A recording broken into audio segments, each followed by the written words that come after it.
Voyons maintenant le démontage du bas moteur. La première opération consiste à déposer les accessoires équipant le moteur, poulie du vilebrequin et volant moteur compris. Il suffit alors de déposer le carter d'huile en dévissant toutes les vis dans le sens inverse de la procédure de serrage, puis les plaques de fermeture du vilebrequin. La dernière opération avant la dépose du vilebrequin consiste à déposer la plaque anti-émulsion, puis la pompe à huile. Voyons maintenant la dépose du vilebrequin. La première étape consiste à déposer les vis des chapeaux de bielle et les ensembles bielle-piston. Il faut d'abord repérer les chapeaux de bielle, puis les chapeaux de palier du vilebrequin à l'aide d'un feutre indélébile. Après le marquage, vous devez déposer les ensembles bielle-piston, puis les chapeaux de palier du vilebrequin.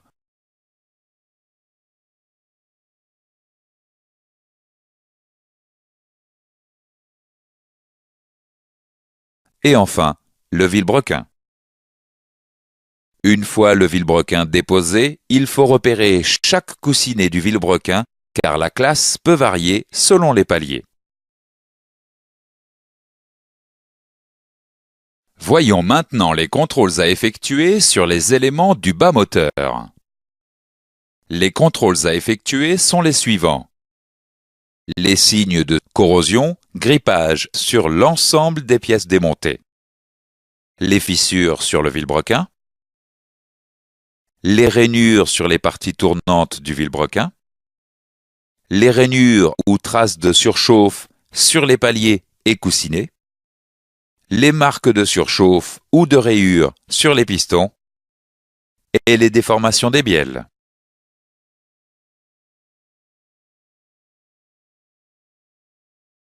Contrôlons maintenant le carter cylindre.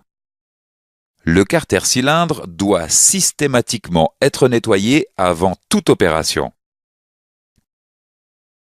Les contrôles à effectuer sont les suivants. Mesurer le diamètre nominal de chaque cylindre. Mesurer l'ovalisation de chaque cylindre.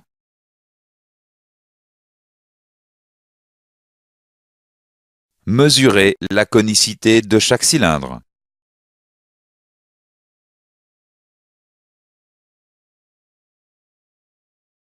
Vous devez utiliser les instruments de mesure appropriés et réaliser les mesures en 3 points du cylindre suivant 2 directions. Vous devez dans tous les cas vous reporter à la documentation technique. Contrôlons maintenant les ensembles bielle-piston. Les ensembles bielle-piston doivent être nettoyés systématiquement avant toute opération. Vous devez réaliser les contrôles suivants. Mesurer le diamètre nominal de chaque piston. Mesurer le jeu de coupe des segments sur certaines motorisations.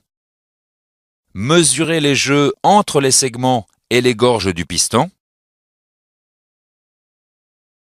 Mesurer l'anthrax entre la tête et les pieds de bielle. Mesurer le diamètre nominal des pieds et des têtes de bielle. Et mesurer le diamètre extérieur de l'axe du piston ou le diamètre intérieur du trou d'axe de piston. Vous devez utiliser les instruments de mesure appropriés. Vous devez dans tous les cas vous reporter à la documentation technique. Contrôlons enfin le vilebrequin. Le vilebrequin doit être nettoyé systématiquement avant toute opération.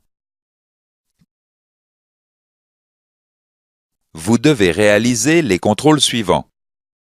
Mesurer le diamètre nominal des manetons et des tourillons du vilebrequin.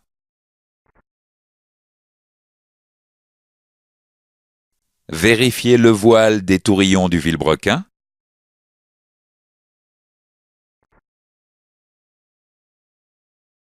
Mesurer la pente des tourillons du vilebrequin. Enfin, mesurer l'ovalisation sur les manetons du vilebrequin. Vous devez utiliser les instruments de mesure appropriés. Vous devez dans tous les cas vous reporter à la documentation technique. La suite des contrôles sur le vilebrequin se fait de la manière suivante. Positionnez le vilebrequin dans le carter cylindre ainsi que les chapeaux de palier. Serrez les chapeaux de palier dans l'ordre et au couple préconisé. Contrôlez le jeu latéral et le jeu radial du vilebrequin. Sur certains moteurs, vous devez impérativement contrôler la hauteur des manetons du vilebrequin en cas de remplacement des pistons ou des bielles. Enfin, vous devez mesurer le dépassement des pistons au moyen d'un outillage spécialisé équipé d'un comparateur. Vous devez vérifier que la mesure obtenue sur chaque piston est comprise dans la tolérance. Dans tous les cas, vous devez vous reporter à la documentation technique.